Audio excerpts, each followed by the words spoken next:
Welcome students. आज अपन author citation के बारे में स्टडी करेंगे। ऑथर साइटेशन जैसे लेखक उद्धरण कहते हैं, किसी भी पादप के वानस्पतिक नाम की एक्यूरेसी, करेक्टनेस और वेरीफाइबिलिटी के लिए संबंधित ऑथर जिसने वानस्पतिक नाम को सजेस्ट किया है उसको साथ में लिखना अनिवार्य होता है।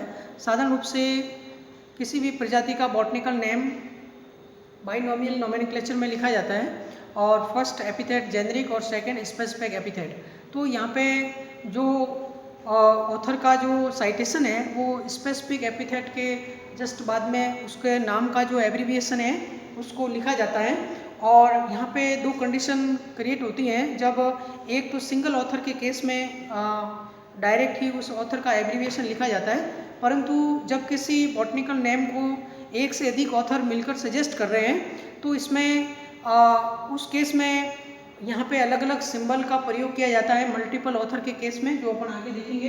तो सबसे पहले आप लोग देख रहे हैं कि जो इम्पोर्टेंट जो ऑथर्स है जिन्होंने बॉटनिकल नेम दिए हैं उनके एब्रीविएशन कौन कौन से हैं, ये ऑथर्स हैं और उनके लिए जो एब्रीविएशन सामने आ रहे हैं वो यहाँ पे आपको देखना पड़ेगा।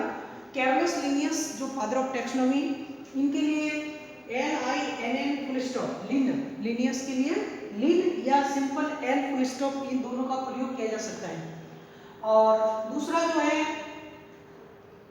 जॉर्ज बेंथम के लिए बेंथ फुल स्टॉप, इसी प्रकार विलियम हुकर के लिए हुक फुल स्टॉप। और यहाँ पे देखिए एक जो F जहाँ भी आ रहा है, F का मतलब जो है वो ग्रीक के अंदर लैटिन में फिलियस होता है जिसका अर्थ होता है सन। तो यहाँ पे हुक F जो है वो हुक किसके लिए आ रहा है, विलियम हुकर के लिए। तो उनके जो सन है वो जेडी हुकर है।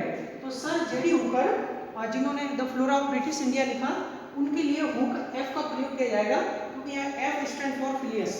रॉबर्ट ब्राउन के लिए R ब्राउन, इसी प्रकार JP लेमार के लिए लेमा LAMK लैम, APD कैंडोली के लिए DC, एल्फोंस डी कैंडोली के लिए ADC और CH पर्सन के लिए PERS।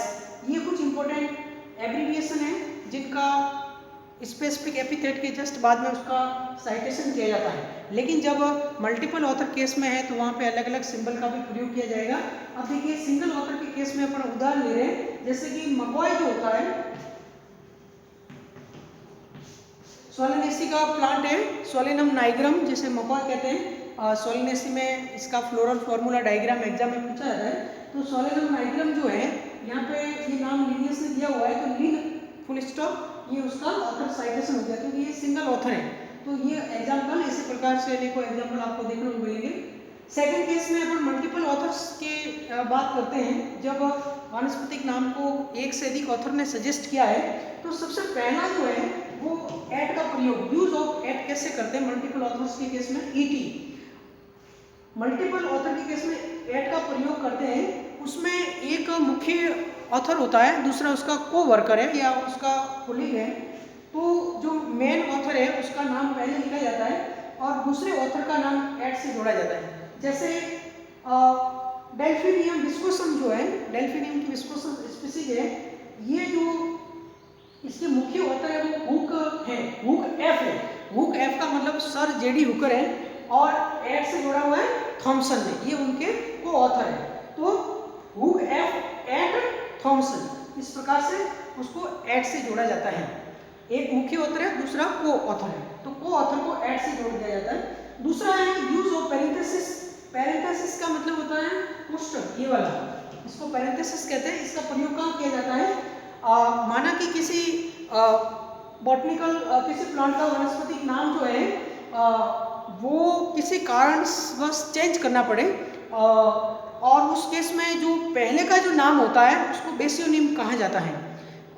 जो नया नाम है वो उसका चेंज जो नेम है, तो जो नया नाम है उस नाम के साथ में नया नाम जिसने सजेस्ट किया है उसको कोष्ठक के बाहर लिखा जाता है और उसका जो पहले वाला जो नाम चल रहा था जिसे बेसियोनिम कहते हैं उसको पैरेंथेसिस के अंदर लिखा जाता है। जैसे कि साइनाडोन डेक्टाइलॉन जो होता है, धूप घास होता है, इसका पहले जो नाम था वो पेनिकम डेक्टाइलॉन था, पेनिकम डेक्टाइलॉन। पेनिकम डेक्टाइलॉन ये लिनियस ने सजेस्ट किया था पहले, लेकिन इसका नाम जब चेंज किया गया पर्सुन के द्वारा, CH पर्सुन के द्वारा, जिसके लिए PERS आता है, और ये नाम है साइनाडोन डेक्टाइलॉन, दूब घास का। तो सही नाम हो गया साइनाडोन डेक्टाइलॉन, और उसका बेसियोनिम क्या है, ये इसका कहलाएगा बेसियोनिम पेनिकम डेक्टाइलॉन। चूंकि ये लिनियस ने सजेस्ट किया था तो लिनियस को पैरेंथेसिस के अंदर लिखा जाएगा और पर्सुन को बाहर आएगा। तो इस प्रकार से यूज ऑफ पैरेंथेसिस अपन कर सकते हैं। तीसरा use of x, second author को एक्स से कैसे जोड़ा जाता है, इसके अंतर्गत जब किसी ऑथर ने, फर्स्ट ऑथर ने केवल नाम सजेस्ट किया है, बॉटनिकल नेम को केवल सजेस्ट किया है, लेकिन चूंकि अपन जानते हैं कि जब एक किसी पादप के वानस्पतिक नाम एक से अधिक ऑथर सजेस्ट करते हैं और उसको मान्यता उसी को मिलती है जिन्होंने उनका सबसे पहले वैलिड पब्लिकेशन किया है, जिसे अपन प्रिंसिपल ऑफ प्रायोरिटी के अंतर्गत देखते हैं।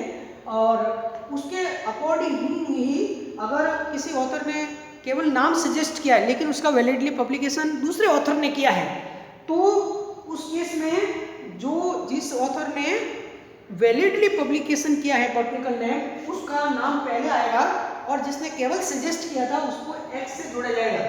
जैसे कि सिरासस फॉर्मूटा है, ये वैलिड ने उसका वैलिड पब्लिकेशन किया है, लेकिन उसको पहले, इससे पहले सजेस्ट किया था रॉयल ने, तो वैलिड एक्स रॉयल, उसको इस प्रकार से लिखा जाएगा। फोर्थ यूज ऑफ इनसे कैसे मल्टीपल ऑथर केस में इनका प्रयोग कैसे किया जाता है। जैसे जब किसी ऑथर ने बॉटनिकल नेम को वैलिड पब्लिश तो किया है, परंतु उसका पब्लिकेशन है वो दूसरे का बुक है या फ्लोरा है, दूसरे के फ्लोरा के अंदर उसको वैलिडली पब्लिश किया है, वो खुद का फ्लोरा नहीं है, तो उस केस में जो नाम जो आएगा, जिसने सबसे पहले वैलिड पब्लिकेशन किया है उसका नाम पहले आएगा, और जिसके वर्क के अंदर पब्लिश किया है उसको इन से जोड़ा जाएगा। जैसे कि कैरेक्स कास्मिरेंसिस जो है, कैरेक्स कास्मिरेंसिस का वैलिडली पब्लिश किया है क्लार्क ने, लेकिन क्लार्क ने जो पब्लिश किया है वो Hook F stand for sir J D Hooker. Sir J D Hooker के the Flora of British India जो है, उन्होंने the Flora of British India, ये पब्लिकेशन किनका है, सर जेडी हुकर का है। तो सर जेडी हुकर के the Flora of British India के अंतर्गत क्या क्लार्क ने कैरेक्स कास्मिरेंसिस का वैलिड पब्लिकेशन किया, इसलिए उसको कैरेक्स कास्मिरेंसिस क्लार्क इन हुक एफ, यहाँ पे hook F stand for sir J D Hooker. और सबसे लास्ट में फिफ्थ जो ऑथर, मल्टीपल ऑथर का साइटेशन है, इसमें यूज ऑफ स्क्वायर ब्रैकेट जो है, ये स्क्वायर ब्रैकेट अपन कहाँ यूज कर सकते हैं, कहीं भी बॉटनिकल नेम में स्क्वायर ब्रैकेट जो है वो प्री स्टार्टिंग पॉइंट जो है वो दिखाता है, प्री स्टार्टिंग पॉइंट ऑथर दिखाता है। प्री स्टार्टिंग पॉइंट ऑथर का मतलब होता है कि कैरोलस लिनियस के द्वारा स्पीसीज प्लांटेरम के पब्लिकेशन से पहले के जो ऑथर है, जिन्होंने अगर किसी बॉटनिकल नेम को सजेस्ट किया है तो वो प्री स्टार्टिंग पॉइंट ऑथर कहलाते हैं। कैरोलस लिनियस की स्पीसीज प्लांटेरम का पब्लिकेशन 1753 में हुआ था, और इससे पहले के जो भी डेट है, जैसे कि उदाहरण के लिए लुपिनस जो जीनस है वो टर्नफोर्ड ने 1719 में सजेस्ट किया था, उसका नामकरण लुपिनस ने 1719 में स्पीसीज प्लांटेरम के पब्लिकेशन से पहले कर दिया था। तो ये प्री स्टार्टिंग ऑथर कहलाएगा, उसको स्क्वायर ब्रैकेट के अंदर लिखा जाएगा और लिनियस को बाहर लिखा जाएगा। तो ये लुपिनस, टर्नफोर्ड, इसके लिए POURNE आएगा, और स्क्वायर ब्रैकेट और लिनियस, तो इसको स्क्वायर ब्रैकेट के रूप में प्रयोग किया जाएगा। तो ये अपने ऑथर साइटेशन के बारे में स्टडी किया है, और सिंगल ऑथर के केस में और मल्टीपल ऑथर के केस में ICBM के रूल्स किस प्रकार से लागू होते हैं। अब अपन नेक्स्ट जो बात करेंगे, प्रिंसिपल ऑफ प्रायोरिटी क्या होता है। प्रिंसिपल ऑफ प्रायोरिटी, प्राथमिकता का जिसे नियम कहते हैं।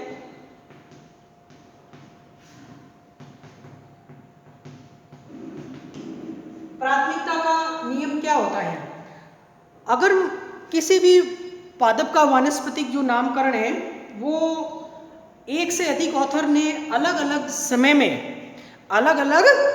में उनको वैलिडली पब्लिश किया है। पहली बात तो यहाँ पे ऑथर एक से अधिक है, एक पादप के नामकरण में ऑथर एक से अधिक है। दूसरी बात, उन सभी ऑथर का जो पब्लिकेशन है वो वैलिड है, तो उस केस में जो उनका earliest date of valid publication है उनको प्राथमिकता दी जाएगी, और बाकी के जो ऑथर्स हैं वो बॉटनिकल नेम सिनोनिम कहलाएंगे। वो उनके नाम प्रचलित तो रहेंगे लेकिन सिनोनिम के रूप में रहेंगे। जो मुख्य नाम है वो उनका, जिनकी earliest date of valid publication है वो कौन सी है, उसके आधार पर। अब उसमें सबसे पहले तो प्रिंसिपल ऑफ प्रायोरिटी में ये देखा जाता है कि जितने भी बॉटनिकल नेम ऑथर्स ने सजेस्ट किए हैं उनमें से लेजिटिमेट नाम कौन सा है और इलेजिटिमेट नेम कौन से हैं। अब उसमें मान लो इलेजिटिमेट नेम होते हैं, इलेजिटिमेट नेम जो है जिसको अवैध नाम होंगे। अब इलेजिटिमेट नाम कौन से होंगे, उसके अंदर अगर उसका वैलिड पब्लिकेशन नहीं हुआ है और वो ICVL के रूल्स को फॉलो नहीं करते हैं तो उस केस में वो नाम जो है इलेजिटिमेट नाम जो है उनको रिजेक्ट किया जाएगा, जिसे अपन रूल्स ऑफ रिजेक्शन कहते हैं। रूल्स ऑफ रिजेक्शन कहते हैं जो ICVL के रूल्स को फॉलो नहीं करते हैं। इसमें दो तीन बातें हैं रूल्स ऑफ रिजेक्शन में। एक तो उसमें लेटिन डायग्नोसिस है वो अनिवार्य है। लेजिटिमेट नेम के लिए, वैध नामकरण के लिए, किसी भी टैक्सा के नोमेनक्लेचर के लिए सबसे पहला लेटिन डायग्नोसिस अनिवार्य है। और लेटिन डायग्नोसिस के लिए भी 1 जनवरी 1935 के बाद वाले जो नाम हैं उनका लेटिन डायग्नोसिस अनिवार्य है, लेकिन 1 जनवरी 1935 से पहले की डेट है उसमें बिना लेटिन डायग्नोसिस के प्लांट का डिस्क्रिप्शन है वो वैलिड है। और उससे भी पहले 1908 से पहले के अगर कोई डेटा टैक्सा का पब्लिकेशन है तो वहाँ पे केवल इलस्ट्रेशन को ही ऑथोराइज लेजिटिमेट माना गया है। लेकिन 1 जनवरी 1935 के बाद लेटिन डायग्नोसिस है वो मैंडेटरी हो गया है। तो कहने का मतलब लेजिटिमेट नेम के लिए, नेम को एक्सेप्ट करने के लिए लेटिन डायग्नोसिस अनिवार्य है। इसके अलावा प्रोटोनीम जो है, प्रोटोनीम नॉट एक्सेप्टेबल। अगर किसी प्लांट का प्रोटोनीम जो है, यानी जैसे कि पहले एप्पल का नाम मेलस मेलस है तो जेनरिक और स्पेसिफिक एपिथेट अगर वो रिपीट हो रहे हैं, सेम है, एज इट इज है, तो वो एक दूसरे के टोटोनीम कहलाएंगे। लेकिन उसमें थोड़ा सा डिफरेंस है, जैसे कि मान लो कैजानस कैजान है, कैजानस कैजान, तो कैजानस कैजान ये अर्गट का बॉटनिकल नेम है कैजानस कैजान, लेकिन इसमें थोड़ा सा फर्क है, ये प्रोटोनीम नहीं है, ये एक्सेप्टेबल है, ये लेजिटिमेट नेम है। लेकिन जैसे मेलस मेलस है, मेलस मेलस है तो ये दोनों क्या होंगे, टोटोनीम होंगे। उस केस में ये बॉटनिकल नेम यहाँ पे रूल्स ऑफ रिजेक्शन लागू होगा। लेटिन डायग्नोसिस अगर नहीं है, दूसरी बात, तो वो रूल्स ऑफ रिजेक्शन लागू होगा 1 जनवरी 1935 के बाद में।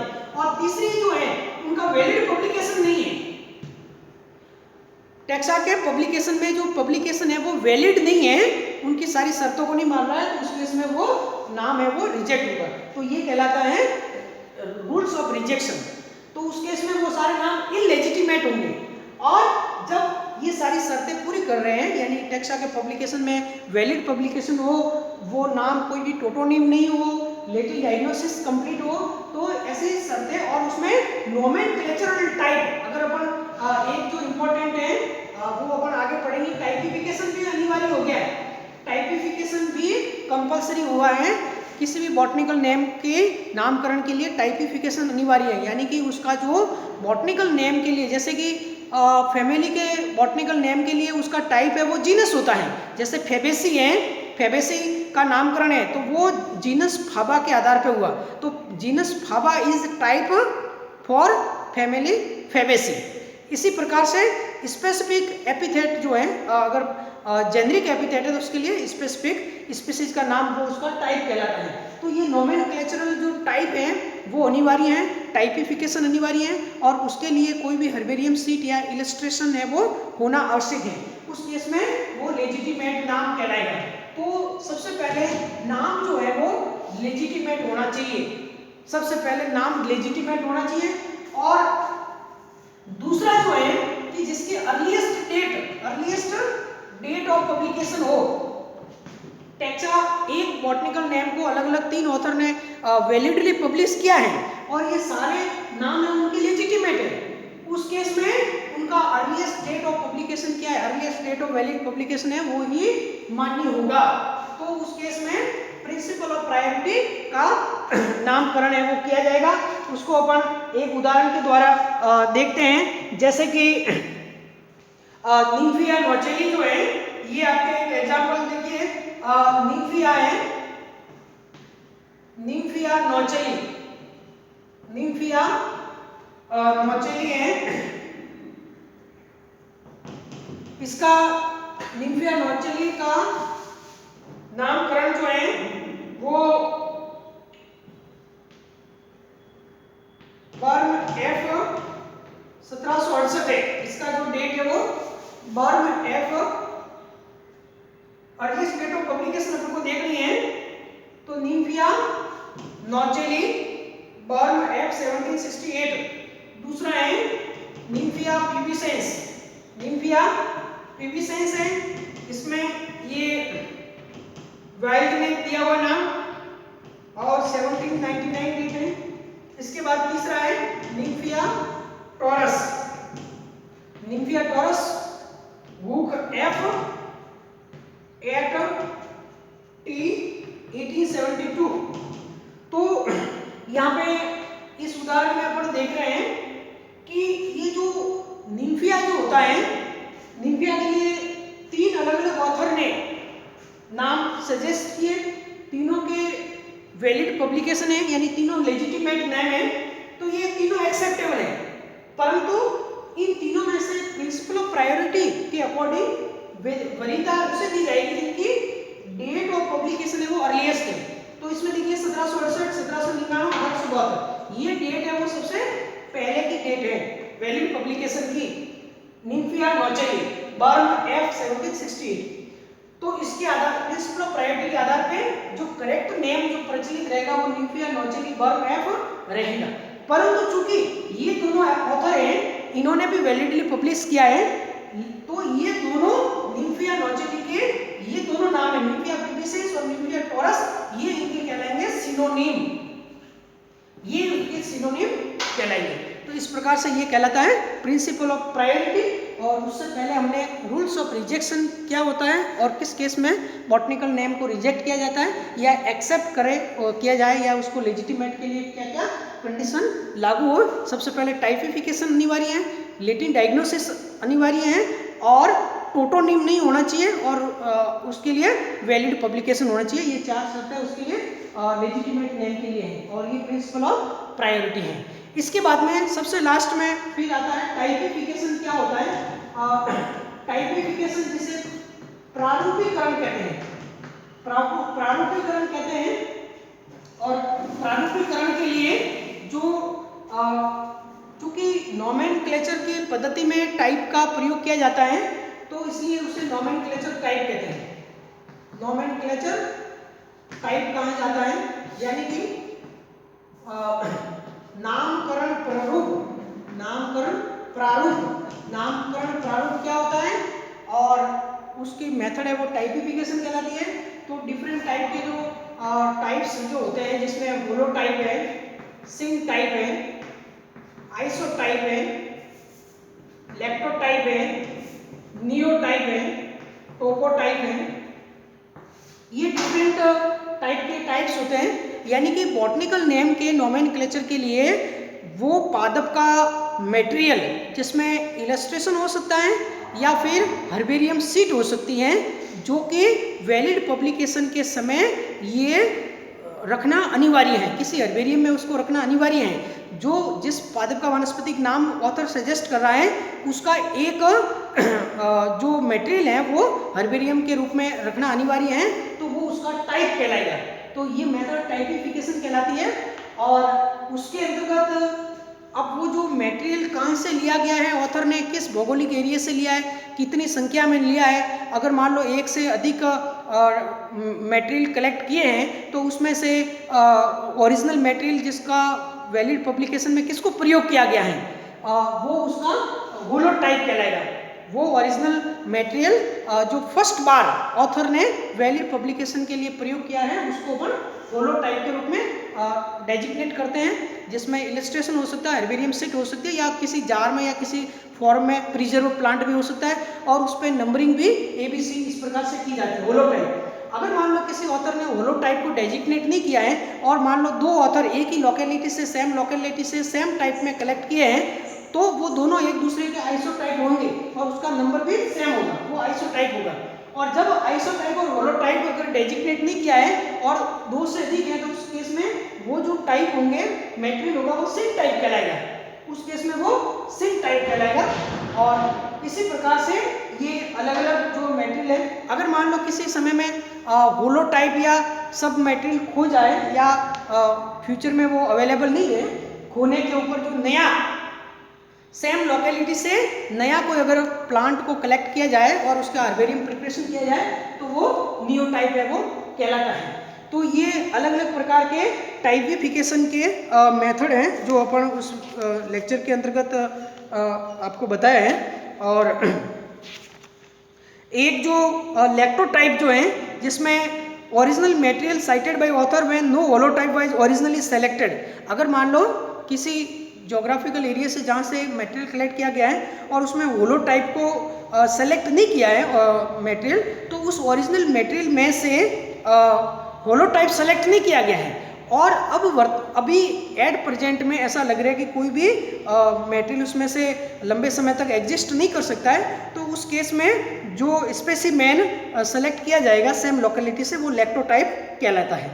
तो लेक्टोटाइप जो होगा वो आइसोटाइप या सिंक टाइप में से सेलेक्ट किया जाएगा। तो ये अलग अलग प्रकार के टाइपिफिकेशन के रूल्स हैं और नोमेनक्लेचरल टाइप क्या होता है उसके बारे में आपको बता दिया। यानी कि किसी भी टैक्सोनॉमिक कैटेगरी, किसी भी टैक्सोनॉमिक ग्रुप के नामकरण के लिए जिस सामग्री का चयन किया जाता है, जिस सामग्री को वैलिड पब्लिकेशन के समय उसका चयन किया जाता है, उसको प्रिजर्व किया जाता है या हर्बेरियम के रूप में, वो उसका टाइप कहलाता है। और चूंकि उस टाइप का प्रयोग नोमेनक्लेचर में किया जाता है इसलिए उसको नोमेनक्लेचरल टाइप कहते हैं और ये मेथड कहलाता है टाइपिफिकेशन। तो ये this is all about ICBN rules.